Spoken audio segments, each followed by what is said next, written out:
Welcome to Cow Talks. I'm Chris Pravat, beef cattle and forage economist at the University of Florida. And I am Marcelo Valau, forage extension specialist with the University of Florida. And this is our podcast, where we dive deep into the main topics affecting livestock and forage production in the southeastern United States. From the mainstream media to new technologies straight from our research stations. From cattle prices to international trade. From our pastures and beyond. Join us on this journey as we tackle the main issues affecting our producers and the sustainability of our production systems. So we'll just start introducing our guests today, Chris. We have Dr. Sally DeNotta from the vet school. She's a clinical assistant professor in vet school, and she's our equine extension vet. We also have Dr. Carissa Wickens, is associate professor and equine extension specialist in the Department of Animal Science, and also a dear friend and collaborator. Welcome, Carissa. Good afternoon. Thank you very much. I started receiving some calls from agents earlier this year from Marion County, and I did not have a good answer. So my first recommendation was, let's get Dr. Wickens, Dr. DeNotta lined up on this question because it's outside of my range. So botulism. Sally, do you want to bring some background information on these cases and what we're experiencing here? Sure, I'm happy to. And thanks for inviting me today. I'm happy to be here. So this all started in February at the large animal hospital, where we had an emergency call about a group of horses that some had been found actually just dead in their pastures, which is, as you can imagine, a pretty alarming finding for any horse owner.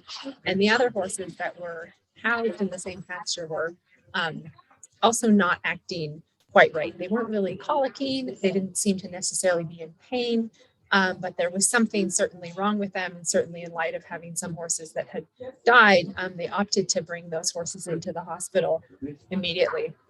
And anytime we have a scenario where multiple horses are suddenly ill, you start to worry about some sort of a toxicity, whether it be plant-based or feed-based or water-based, generally something that all the horses would be exposed to. And here in Florida, the things we think about usually are creeping indigo. We've had a few cases of that lately that can cause neurologic disease in multiple horses at a time, or ionophore toxicity was really the other thing that I was thinking of before the horses arrived at the hospital. That is a toxin that is produced by, that's a feed additive that is added to ruminant feeds. And it's used as a growth promoter in ruminants, but is exquisitely toxic to horses. And so sometimes we have feeding mistakes where horses get ruminant feed, and that can create sudden death. But when these horses actually showed up at the hospital, they were showing signs of generalized neuromuscular weakness, meaning they were having a hard time standing. Imagine if every muscle in your body was feeling excessively weak. So they shake when they try to stand. They got off the trailers and essentially laid right down in their stalls. Some of them were having a difficult time breathing, because breathing is actually an active process. You need your intercostal muscles between your ribs to move your thorax up and down. They had very weak tongue tone. So if you pulled their tongue out from one side to the other, they'd actually leave it hanging out of their mouth. They didn't have the strength to retract it. And that leads, of course, to very slow eating or inability to really eat effectively. And these are all classic signs of botulism, which is a disease that affects horses. Luckily not down here in Florida and the Southeast very often, but I was having been up in New York for about a decade prior to coming to UF. We did see botulism fairly routinely, and these were really classic signs. That is interesting. So you said it's not something very common here. So whenever that came up, you're probably quite puzzled in the sense of which direction to go to solve this issue. Yeah, and I think luckily we had a few veterinarians that were on that week that had seen and treated botulism in the Northeast, where it is more common. It's also more common in Kentucky areas, and it can affect adults and foals, but it's thankfully relatively rare down here in Florida. But the signs are very characteristic. Once you've seen one, you know what they look like. So, Carissa, when we talk about this, we get worried about what is causing those issues. What is the origin of this botulism issue? What were you able to identify as the origin of the issue? So again, thank you, Marcelo and Chris, for having us today to talk about this important topic. Appreciate being here. I defer largely to Dr. DeNotta. Sally is our extension state vet, and having that first group of horses and what they help identify in terms of the horse health issue, that is definitely their expertise. But in terms of botulinum toxin exposure, typically when we're talking about horses and livestock, a lot of times what we're dealing with is contamination in the feed source. In this case, it started with hay. So usually this entails a dead animal carcass or something within the hay that the horses are now consuming that contains that botulinum toxin, which is the initiating factor in the issue. It's hard to really know for sure until you start noting symptoms, and then just trying to kind of work backwards from there of which horses on the property are affected, or anything else in the management that's changed that can start to maybe lead us to looking at a feed source, in this case looking at the forage that the horses are receiving.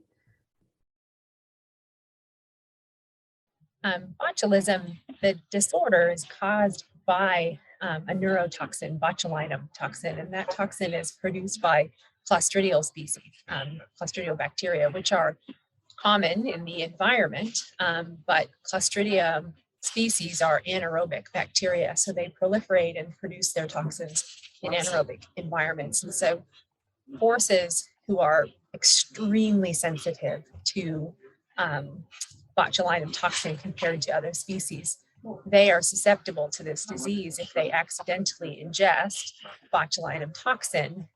Generally in hay up in the Northeast and in Kentucky, they call this disease forage poisoning, and it's most commonly associated with feeding horses round bales or large block bales, and so types of hay that or silage, actually, which is actually the reason why we recommend that folks don't feed horses silage, because when you have that silage curing in those silage bags, it's very easy for them to not reach the proper pH, have excessive moisture, all of which can create an environment that really allows Clostridium to propagate. And it may still be okay for cattle, but not for horses that are so sensitive to that toxin. So that's the primary cause of botulism in the Northeast and Kentucky region, and that's usually type B. There's 3 serotypes that generally affect horses. Type A is pretty uncommon in the East. It tends to be, the reports are out West, and that's actually a type of botulism that's been reported from feeding horses grass clippings. So again, a lot of these are the things that horse owners hear about, don't feed your horse grass clippings. Well, that's why. You get those hot piles of grass clippings that a day later have created an anaerobic environment, and botulism has grown in the center of those piles.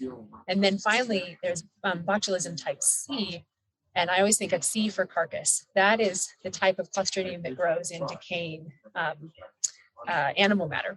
So when thinking about the baling process, it's easy to get small mammals, rodents, even baby deer can get caught up in some of the big balers, and those carcasses decay in the center of those bales and create botulism toxin. And here in Florida, that is usually the cause of botulism, because we don't have, interestingly enough, our hot, wet, humid environment doesn't really lend itself well to the botulinum or Clostridial overgrowth. And then there was a big outbreak in Ocala, I believe about 10 years ago, and those horses, I believe, were fed silage. Okay, so tracing back on, we got a little background on what the issue was and how it proliferates. Through this process, this recent outbreak, what were you able to trace it back to? What was the origin? Was it a single origin? Was multiple origins for those cases of the toxin in the feed? It looked like probably a hay source, just given the the fact that there were several premises affected, several horses on each farm that were all eating the same similar hay source. The state veterinary office started it's pretty standard for them to conduct investigations anytime there's an outbreak of any kind of infectious disease, reportable disease, or intoxication. And I believe that investigation is still ongoing. So I'm not sure what the outcome of that is, but all of the signs pointed towards probably a common hay source. And likely a hay source that perhaps had an animal contamination. And with the larger bales or the larger baler machinery, if you get a couple fawns or a couple deer that are bedded down, it's not impossible to actually get them spread out, if you will, across a few, a multiple numbers of bales that could then end up on multiple farms. So it's not that the entire batch of hay is bad. The hay itself is fine, but anywhere where those little carcasses ended up could potentially have toxin in them. But we don't know that for sure yet, where exactly it came from. So interesting. It's for example, we can have the same, as you're saying, or you can have the same batch of hay, but just one or two bales were contaminated, and that does not condemn the whole load, correct? And you could even have a horse eating from a different part of that bale and be totally fine. So that makes it difficult, especially with the type C, where it's really only the areas that might have that carcass produce toxin versus forage poisoning, where you might have an entire batch of spoiled hay. And the implications for that are, of course, when everybody hears about botulism in an area or an outbreak, the first thing they want to say is, well, how do I test my hay so I know that I'm safe for my horse? Of course, that's a really common scenario. Unfortunately, because the toxins present in even just small areas within one single bale, there's no way to really get a great representative sample from an entire hay source, not even a single, a whole bale, and prophylactically test for safety prior to feeding to horses.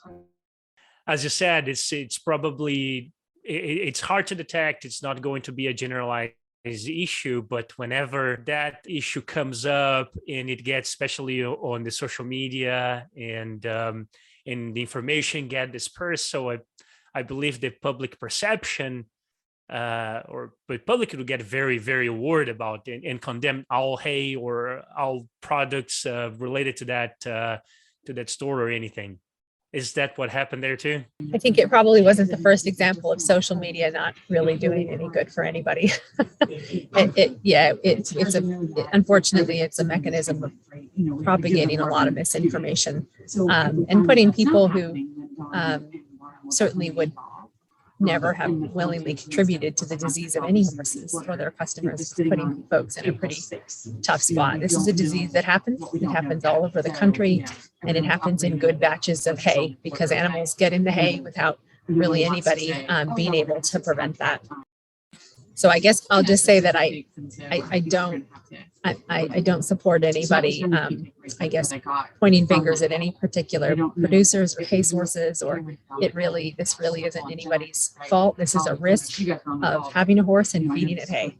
Whenever you have a suspicion of botulism, or that a horse was intoxicated, or even that it has been some cases in the area and that you might have bought hay from that same source, what would be the recommendation? So I think there's two questions in one here. In terms of the hay source, would be more on the management side. And if the horses were intoxicated, is there anything that can be done? So, I think first off, if it's going around, people need to watch their horses really well. Of course, in a perfect world, you would just get rid of any your hay that could be from that source. But you might be talking about thousands of pounds of really valuable hay that is perfectly good.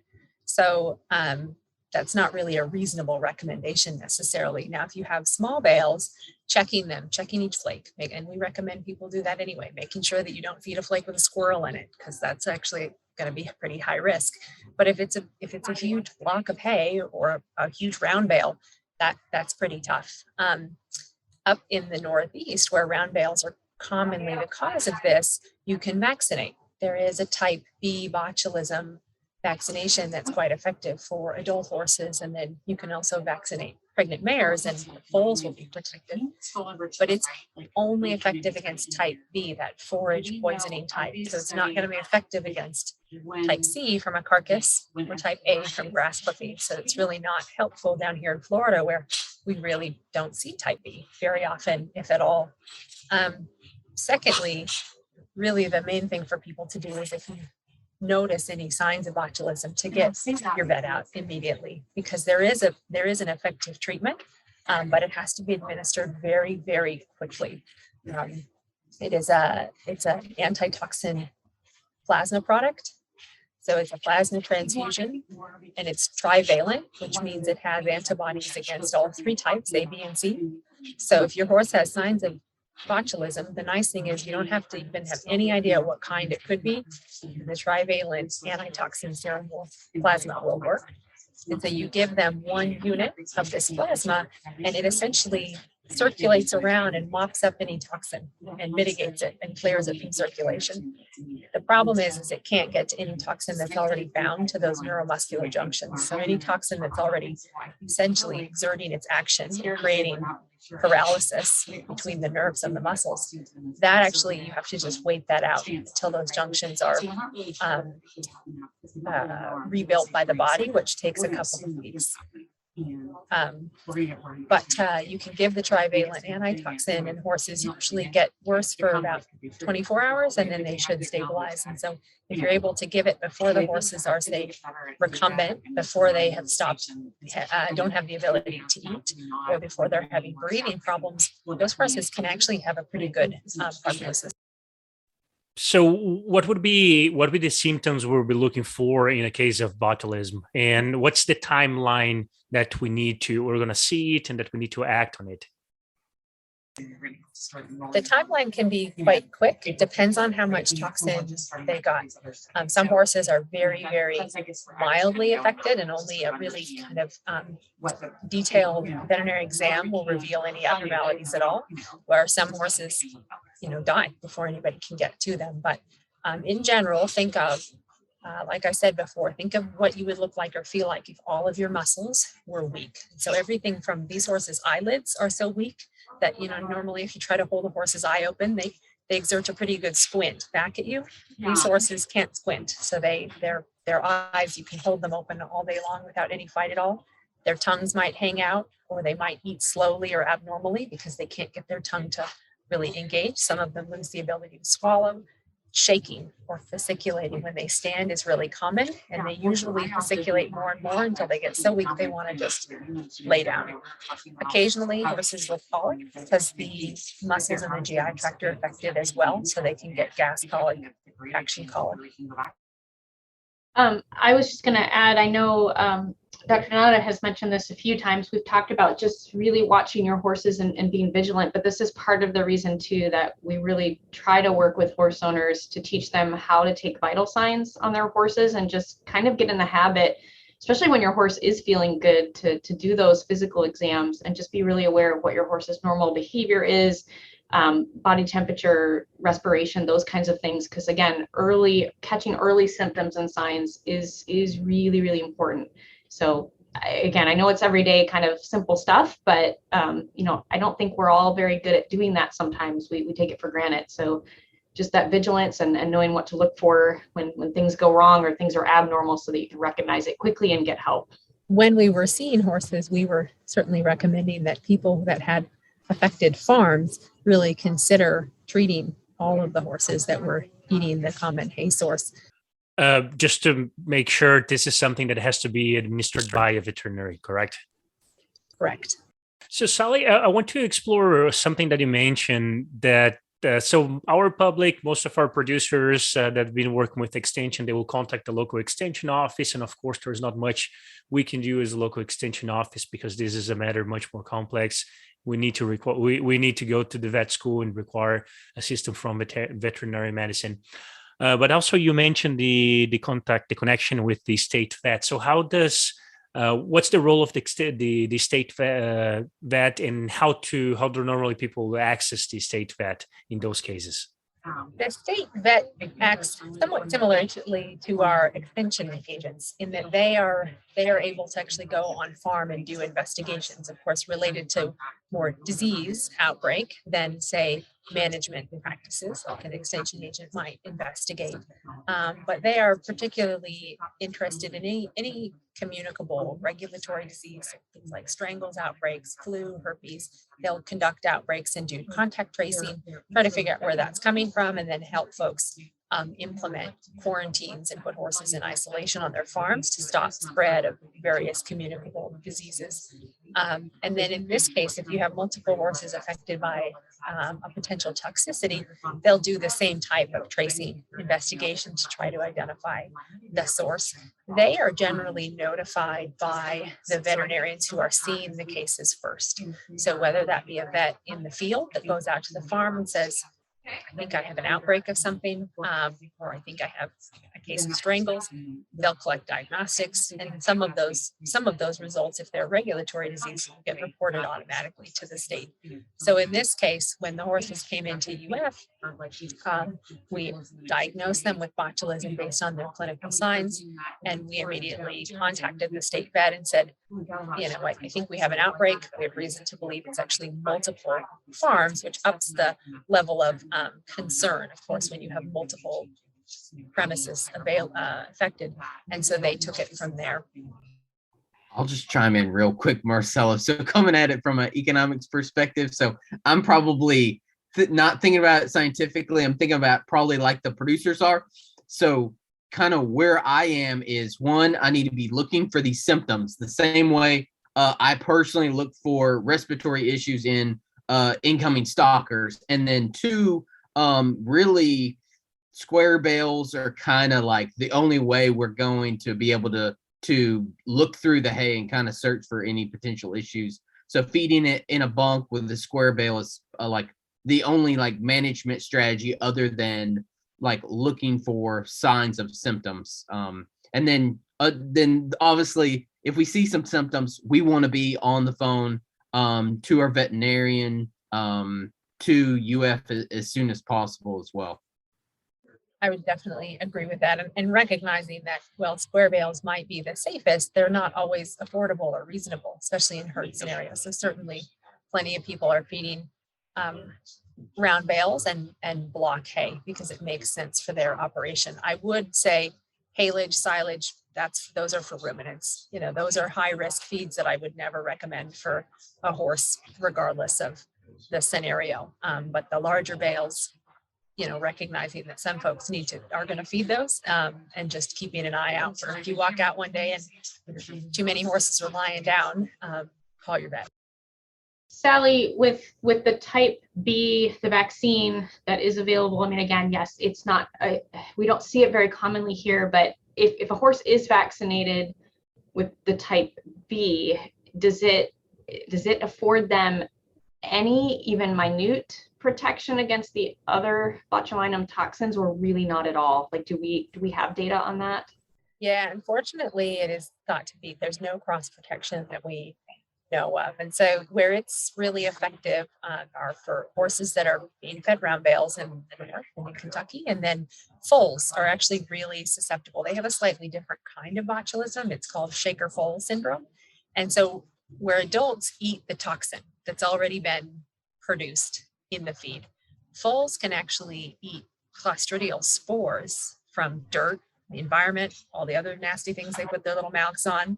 And then the Clostridia is actually able to germinate and start producing toxins in their GI. And that's probably related to the milk environment that's in their GI tracts. We know that it's a great kind of petri dish for anaerobic bacteria compared to adult horses. They don't have the same perhaps inhibitory microbiota that could be killing pathogenic bacteria. So in the foals, Clostridia actually grows, produces the toxin itself within the foal. And those foals get really, really affected and often end up on ventilators.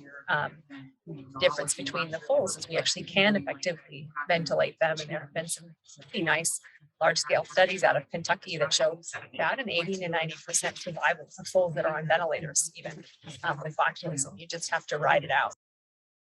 Well, and Chris, you mentioned the square bales. I mean, again, I guess most of us are, we kind of consider ourselves just really, really vigilant on forage just because we love forage and we talk about and work with forages all the time. But I mean, I know this may not be possible in that larger pasture, larger field situation, but I do encourage, and I think we can teach folks to, even with those round rolls or those big pasture blocks, still even just walking out to where those horses are eating on that block or that round roll and just checking the forage occasionally. I just think that can still be helpful. Maybe that's advice that whether they'll actually choose to do that or not, it still might be good advice, because regardless of the form of the forage, just inspecting that forage periodically, and knowing as best you can the source of where you're getting that from, I think that's helpful. And I think too, a take home is remembering that disseminating information about the disease so people can be aware and protect their horses hopefully shouldn't spark widespread panic. It is frightening when these things happen, and there are cases in multiple places, and horses, did die from this. But I do think it's good to recognize that this is a really, really rare condition here in Florida. And really the only other outbreak that anybody could remember was a decade ago from somebody feeding silage. So somebody clearly taking the wrong path with their horses. This was a scenario where people were feeding probably quite good quality hay, and an unfortunate, the maybe 1 in a million bale that had an animal that got into them. And so this isn't something that should make people afraid of their feed or their feed sources or their feed stores. This is just something that happens, and luckily happens very rarely. Interesting. So Chris, you mentioned checking the pastures and all that, and that links to there is a lot of folklore, and there is a lot of real issues in terms of pasture management, especially weeds and horses eating weeds. Sometimes the only thing green and growing out there is the weeds. And so then the horses are consuming them fairly readily because there's no other grass or good quality forage. So I think that's something we do have to be careful of. Marcelo, whenever you said pasture management, one of the forages that on the equine side that I think is important to bring up is sorghums with horses. We potentially would run into some significant problems there. Do y'all hear anything about grazing sorghums or sorghum silage? I haven't since I've been here in Florida. When I was in Alabama at Auburn, we kind of heard more about it there. Certainly it's, again, something that we have some resources on that we can share with others about, why we avoid those, especially when we have drought conditions or if they've been heavily fertilized. Those can be those nitrate accumulator type of plants, and they also have some other chemical properties that can be more problematic for horses. The only thing I've seen physically in our area is some pastures with a little bit of Johnson grass. And again, we don't really want horses preferentially consuming a lot of Johnson grass, but that typically is still more problematic for brood mares. And again, a lot of that is more nitrate accumulation, and there's certain weather conditions and fertilization application conditions that set those forages up for accumulating some of those more harmful properties. So again, I don't think we see a lot of it, Chris, but that's a good point. Yeah, on the sorghum side, we have both nitrate accumulation and the prussic acid that can be an issue. But we have a lot of other forages that can accumulate. Well, basically, all forages can accumulate nitrates depending on the right conditions. That generally is not a problem. What is interesting to bring up is that most of those issues are rare. One of the comments is that weed management is an important practice on pasture management. So if you have a good pasture for horses, you can do some pretty decent weed control. Is there any other weeds, or talking about general toxic weeds, is there any other weeds that most of our horse folks need to be looking for here? And more specifically, Central Florida, where most of our the highest concentration of horses in Florida is. It's certainly any of the pyrrolizidine alkaloid containing plants, and there's a lot of them, too many to name them all. I believe that the main ones, Carissa, correct me if I'm wrong, here in Florida are fiddleneck pansy ragwort and maybe crotalaria. Yeah, showy crotalaria, and I know this last year, late summer, early fall, I saw several horse pastures with at least a few plants of the showy crotalaria. That seems to be fairly common. Luckily, they're not terribly palatable, and horses will preferentially eat around them. But anytime you have too many horses with not enough forage or not enough grazing area, then they're going to eat anything they can. And it's the scary thing about PA toxicity. It affects the liver, and the toxicity is cumulative. So every time they eat one of those plants, they create a little bit more likelihood they will develop clinical signs one day. So they can actually eat the weed over weeks, months, or years before they get sick. Just to wrap up, I was wondering if you have any pointers on pasture management and ideas on how people can rely less on those hays, rely less on feeding and more on pasture to make it I would risk to say cheaper and safer environment for the horses here. I think one of the biggest challenges, and Sally already hit on this, is having many horses on only so much acreage. And so we can very easily stress our pastures, overgraze them, overstock them. And so trying to set up a pasture management system, a grazing system where you can at least allow a few paddocks some rest and rejuvenation, so giving those paddocks rest by rotating horses off, or maybe even just keeping horses off during periods of time where we have the heavy rain or bad weather conditions, that then they're just further, digging up roots and kind of pulverizing that pasture and really being hard on it. So that's one strategy. I think the other thing that we talk a lot about is just connecting with us so that they can maybe extend the grazing season. So, Marcelo, you mentioned cool season forages. So during those fall and winter months, there's certainly things they can overseed or put out on their paddocks that will help extend that grazing season, so that then, yes, they're relying less on purchasing and feeding hay. And I'd say an added benefit of making sure that you have enough space per horse, not just avoiding them having to kind of scratch around for weeds that they shouldn't be getting into, and just the general kind of destruction of the pasture that you do have when you have too many horses walking all over it. But also horses tend to they have natural parasite avoidance behaviors. And if you look out in a nice big field, you'll often see a really nice big green long grass patch, and you might think to yourself, why aren't the horses eating that? That's beautiful. And more often than not, if you walk over and look, that's where all the manure is. So there's a saying about things you shouldn't do where you eat. That's the horses follow that rule. And so, but if you have horses that are too crowded and they don't have enough room to have a latrine area within their own pastures, then they're going to be grazing right up to those manure piles. And we know that's where the highest concentration of parasite eggs. So you're going to be contributing to just parasite problems. I just want to thank both of you for participating on the meeting today. Very great information. Just to remind who I was just listening to us that please go to Extension Publications, go to reliable source of information on gathering your information. That's very, very important. Thank you, Sally. Thank you, Carissa. And I hope to see y'all soon somewhere. Hey, thank you. Thanks for having us. Thank you for joining us on this Cow Talks podcast. We hope you have enjoyed this conversation.